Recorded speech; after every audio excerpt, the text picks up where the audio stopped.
Devin Dampier will be a dark horse Heisman contender in 2025.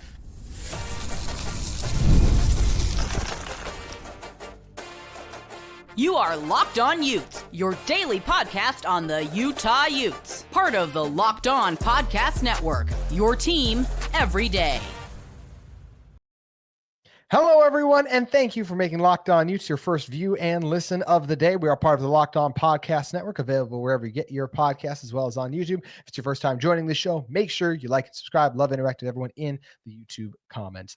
Today's episode is brought to you by FanDuel. Super Bowl 59 is here. It's just one day away, and there's no better way to make every play more exciting than with FanDuel Sportsbook. New customers can bet just $5, and if you win, you'll score $200 in bonus bets. Download the app or head to FanDuel.com today to get started. My name is JT Wistrcill, former intern inside the University of Utah Athletic Department, and on today's show, I'm excited to be joined by one of the hosts of Bryce and Benucci, 7 a.m. to 10 a.m. in the morning at 103.9 and 98.3 FM, the Utah ESPN Radio Network. Bryce, appreciate you making the time, and going to talk about quarterbacks. It's always the rage, even here in November.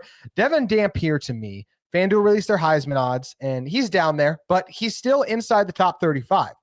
And I do think when you look at Dampier's skill set, he absolutely has all the makings of a sleeper to win the Heisman Trophy. When you look at a guy like Dampier, he led all of college football in yards per rush. That's for all players. He averaged 7 yards per carry a season ago. The first team All Mountain West QB put up 3,934 yards, 31 touchdowns. Dynamic playmaker who rushed for 1,666 yards, third most among FBS QBs. Dampier absolutely has the makings to me of a guy ready to make the jump from Group of 5 to P4 and maybe even become a star in his first year in Salt Lake City.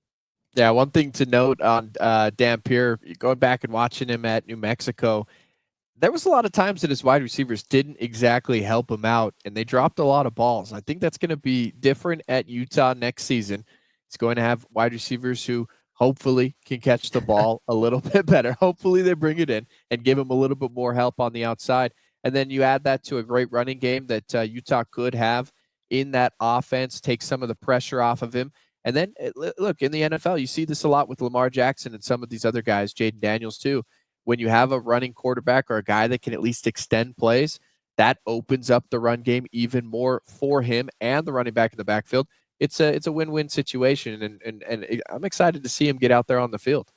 I am too. When you're looking at what makes up a Heisman contender, just in general, you have to be able to win and make the jaw-dropping plays. And I do believe Utah is set up to win with Devin Dampier. First, of course, he is back with the offensive coordinator, who Devin Dampier and Jason Beck together averaged the 4th most offense in all of college football a season ago. So the question then will be, hey, is Kyle Whittingham going to let them be as aggressive?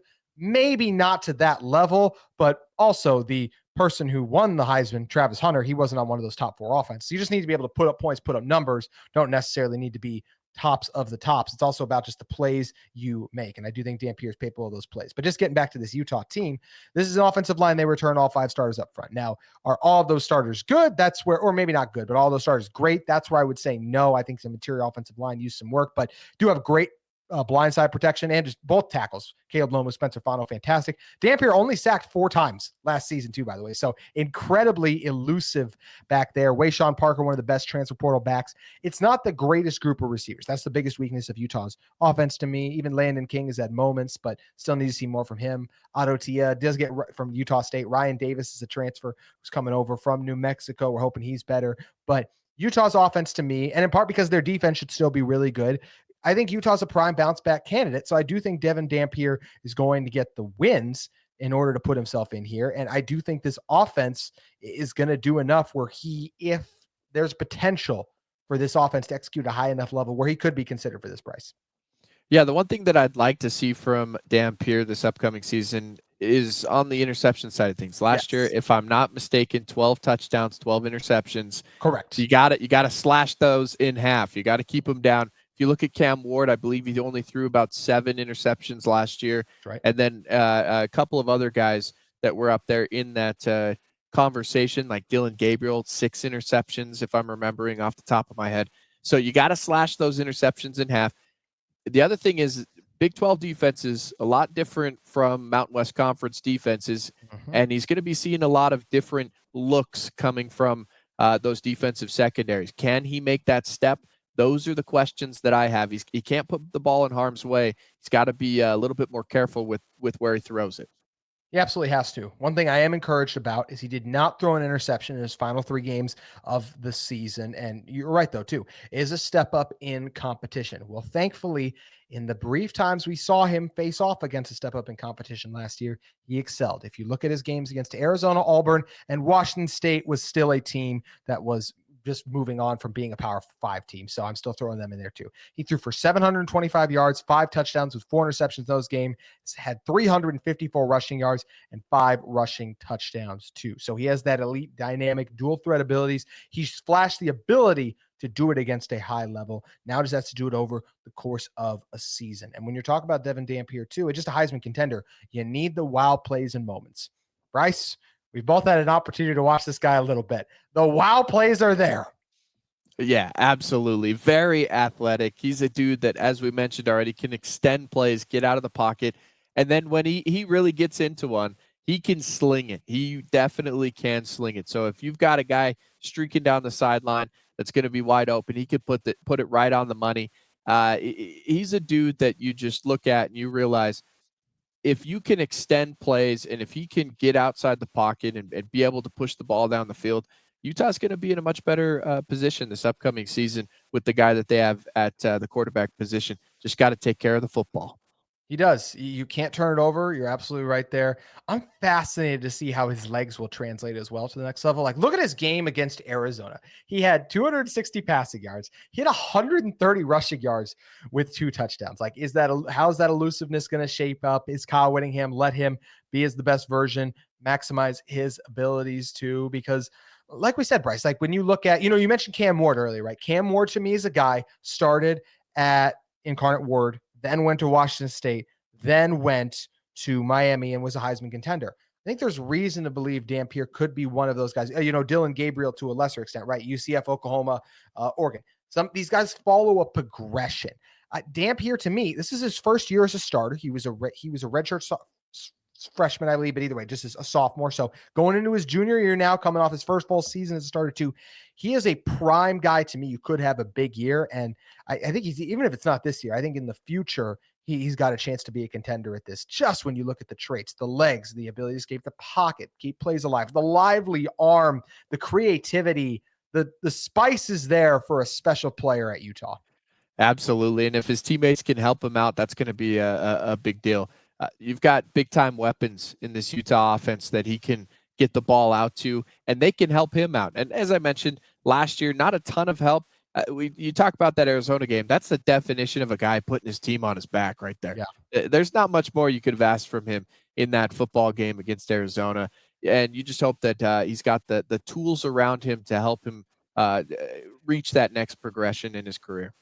Yeah, because that will be the biggest question. Feel really good about the run game with Dampier being included in that. Those receivers, can they consistently create separation against Big 12 defensive backs? We'll see. Now, one thing that'll help them be able to create that separation is, hey, if you don't get open on your initial route, Dampier's still going to be running around back there buying time. So excited to see how this season shakes out for Utah, and excited to see Devin Dampier in the starring role as Utah's quarterback. In fact, he's not just Utah's quarterback. He could be the best quarterback in the state of Utah. We're talking about who the best quarterback in the Beehive State is in one moment. But first, today's episode of Locked On Utes is brought to you by our friends at PrizePicks. The big game is almost here, and there's no better way to make it even more exciting than with PrizePicks, the best place for daily fantasy sports. With over 10 million members and billions in winnings awards, PrizePicks has made it fun and simple to get in on the action. Here's how it works. You simply pick more or less on at least 2 players' projections, and if you're right, you could win up to 1,000 times your cash. PrizePicks even has a free pick for the big game, where Patrick Mahomes only needs to throw 1 yard to win. That's right. Pair that with one more correct pick, and you're cashing out. This week, I'm looking at the board and selecting more for Travis Kelce on receiving yards and more for Mahomes' passing yards. What I love most, safe withdrawals and fast withdrawals too. When I win my cash in my account in as little as 15 minutes. Check out the promos tab to tail any of the super sweet Millie Winners big game lineups. If you tail a lineup that goes 3 for 3, you can win a split of $1 million in promo funds. Download the app today and use code LOCKEDONCollege, all caps, no spaces, to get $50 instantly after you play your first $5 lineup. That's code LOCKEDONCollege for $50 instantly after you play your first $5 lineup. Prize Picks, head over and run your game today. All right, Brice Larson back with me here. Brice, talking about the best quarterback in the state of Utah. With full respect to Bryson Barnes, as who I think is going to be starting. Shout out the former Utah Ute who had some nice legendary moments. Respect to Weber State and respect to Southern Utah and Utah Tech. To me, this is Jake Retzlaff and Devin Dampier are the two guys that are here. Dampier actually has better Heisman odds than Jake Retzlaff. Plus 8,000 to plus 12,000. I will say right away, like that to me makes sense. When you look at, we'll talk about who's better in a moment. When you look at what it takes to win the Heisman Trophy, I see a lot more of those traits in Devin Dampier than Jake Retzlaff. You know what's crazy? I was also looking into some of the Heisman numbers for guys that were finalists this past year, and I was wondering why Kyle McCord out of Syracuse wasn't considered to be one of those guys. He set multiple ACC records, threw for like 4,700 yards, over 30 touchdowns, and only had I believe single digit interceptions. So the one thing that I would say is that you have to have that success of your football team in order to be considered a Heisman finalist. So it's almost like it's a team trophy, but also you've got to make those big time plays as well. So I don't know. I was just a little bit shocked with I wanted to bring that Kyle McCord point up a little bit because those were gaudy numbers, but there was no Heisman hype surrounding that guy. So it's not just the numbers. You got to have the flash. And it feels like Devin Dampier might have that opportunity to bring the flash a little bit more. He definitely does. Just his game, the way they play. If you show anyone Devin Dampier's highlight tape versus Jake Retzlaff's highlight tape. And Jake Retzlaff is a good player. We'll talk about who we think the best quarterback in the state is in a moment. But there's no question watching Devin Dampier play is just more fun when you look at how, like, there's a play against Auburn, I think it is. Maybe it was Arizona. He gets out of like 8 tackles behind the line of scrimmage and makes something out of nothing. It's just like, it's literally backyard football at times. He's truly a incredible and tremendous athlete. And you're right with the wins matter. Like, as soon as you brought up Kyle McCord being a Heisman contender, you know what I thought was? Yeah, but he lost to Stanford. Like, they had bad losses. And that's where you're like, that's where this absolutely plays a role. Dylan Gabriel got to, and he had a good year last year. Dylan Gabriel, he's really good. I don't know if he was better than, like, I think he might have finished higher in the voting than Cam Ward, which, like, to me is just insane. And I could be wrong on that, but like, there are a lot of other guys I looked at last year and was just like, I think they're better than what Dylan Gabriel has done, but his team was the best. So he got to be there. So that's where Dampier, I don't think Utah is going to go undefeated. It's always going to be harder for a non-Big Ten SEC team to get here. Genty did it. They went undefeated at Boise State. He had a record-setting season. So it's going to take a lot from Dampier. So now we get to this question. Who is the best quarterback in the state of Utah? And as we sit here today, I think you have to say it's Jake Retzlaff. He is a proven commodity. He had over 3,000 total yards if you combine his rushing as well as his passing stats. But hey, he did throw 12 interceptions, 20 touchdowns too. So he's got a little bit of a turnover problem too. As we sit here today, Jake Retzlaff is the best QB in the state. But Brice, I think by the end of the year, we're going to be saying it's Devin Dampier. There's a chance that we could be doing that. You brought this point up earlier in the podcast. The one question I have the most is how much will Kyle Whittingham let them open it up? Mm-hmm. What is the offense going to look like? Because if he allows them to open it up and they're not really worried about him getting hurt like we've seen in past seasons with Utah quarterbacks, allowing him to get out and run, allowing him to use his God-given talents to be able to make plays happen with his feet, and they throw caution out the door, yeah, he could be the best quarterback in the state of Utah. But I think you're correct in saying that right now we've seen it from Jake Retzlaff at this level. We know he's capable of that. And right now you have to go with Jake Retzlaff. There's players like DeQuan Finn that come to mind. He was a baller. I think it was a Toledo in the MAC. He went to Baylor. Everyone thought he was going to be the guy. And he fizzled out after like 4 games. And they were at their best with Sawyer Robertson under center. that's something that I bears in mind of like, I think that Devin Dampier is going to be a star. I think he's going to be really good at Utah, but until he proves he's ready for P4 football, I have to give it to Jake Retzlaff and say he's done it here too. And I don't think Jake is one of the 5-10 best quarterbacks in college football, but he's a really good quarterback who helped this BYU team have a much better season than anyone thought they would. And I think he's another guy that will improve. And it is kind of crazy that both these guys ended up with the same number of turnovers too last year with that 12 Same interception. exact completion percentage too. Oh, wow. 59.7. Yeah, so that's where it's crazy. But so then I'll talk about, I said, I think at the end of the year, Dampier will be better. So why is that? Well, I do think there will be a little bit of an adjustment from, Jason Beck's offense, where last year, if you look at what they did, fourth best offense in yards per game, they were 484 per game. Even if that drops off, still not sure if it's going to drop off by 100 yards per game. That's what it would be to get to where BYU was. BYU last year with Retzlaff was 59 at 392 yards per game. I believe Dampier's ability to buy time, escape the pocket, is going to allow him to extend and make more plays than Jake Retzlaff, who can run a little bit. I think it was over 400 yards rushing last year. So he can run, can move, but he's also got sacks several times. He is not the same as escapability that Dampier has. Now, Retzlaff is more accurate, I would say, but that's where I do think that escapability, and Dampier is going to put Big 12 defenses on skate still.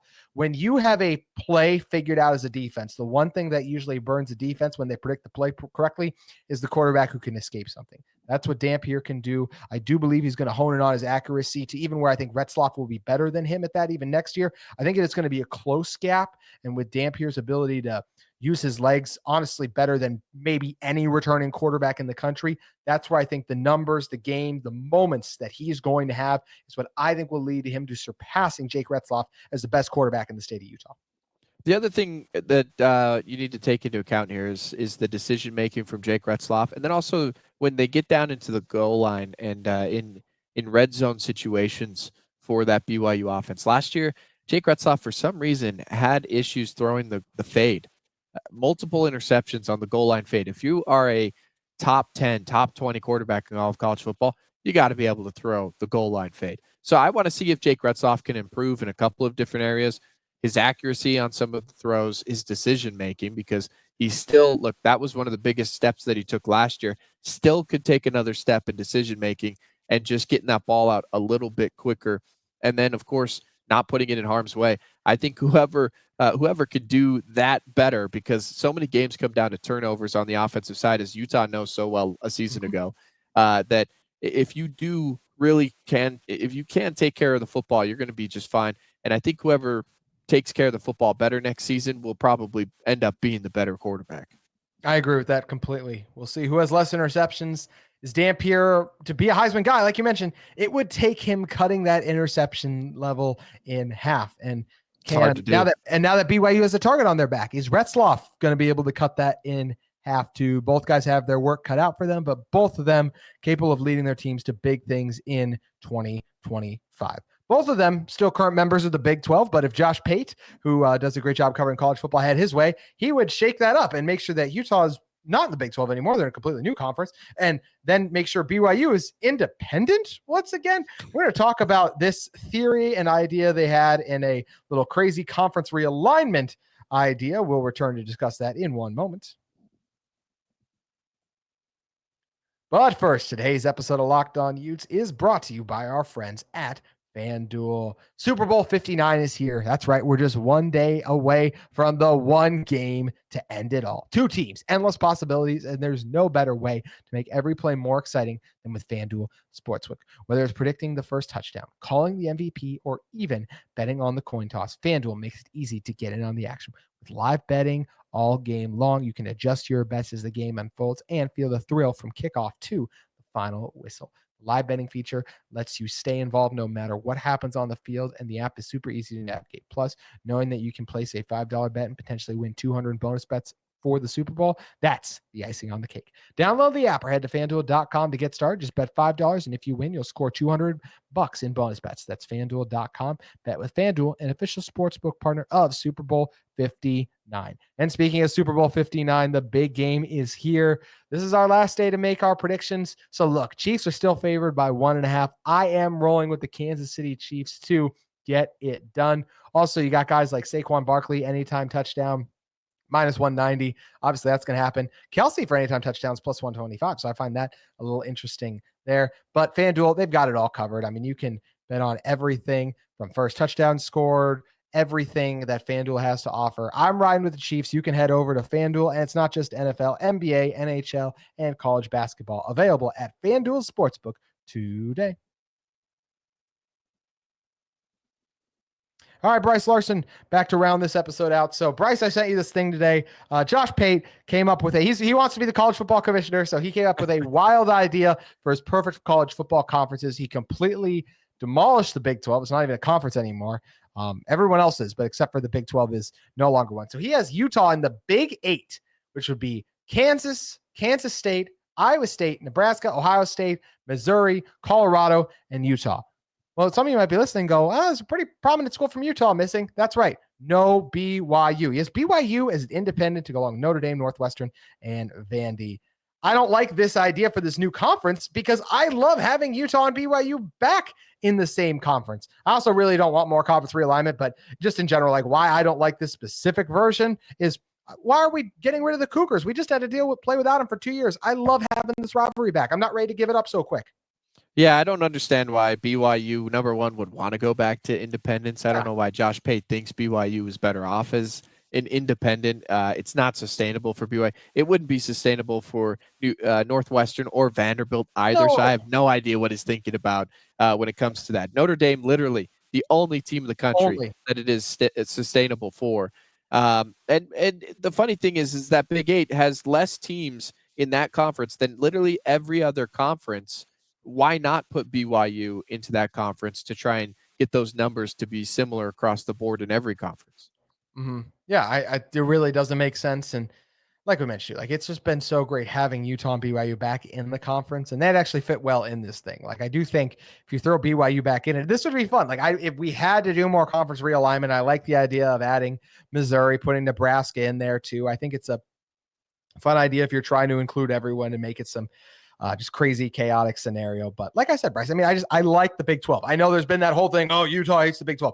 I've really enjoyed building the new rivalries in the Big 12. I think this conference is fun. I think the predictability is fantastic that comes along with it too. And most of all, as I said, I love having BYU back as our rival to play in year in and out. And I know they beat us last year, but that's what makes our rivalry fun. We get an opportunity to beat them again in 2025. Yeah, absolutely. Let's not play it in the middle of October, please. Can we get this thing to the end of the season? Like, I don't understand. Maybe a nice Black Friday game instead of having Utah play. I don't even know who they're going to play this year on Black Friday. Is it Kansas on the road in Kansas? Yeah. It's like that's a fun game, but it's not a fun rivalry weekend game. Like no one cares on the national media will not care about that game. Versus if we had Utah, BYU, following the Iron Bowl, it's obviously wouldn't be on ABC, but like just after everyone's done with the Iron Bowl or whatever SEC game, then they could flip on Utah and BYU. That'd be perfect. And even I talked about this on a show earlier this week, Brice. If the Big 12's logic is, well, we can at least get college game day. Alabama and Tennessee play that weekend. What are the odds they're going to Utah, BYU? Notre Dame and USC play that same weekend too. So, and then you have, I think, a Michigan-Washington matchup in the Big 10. So there's quite a few big matchups that weekend.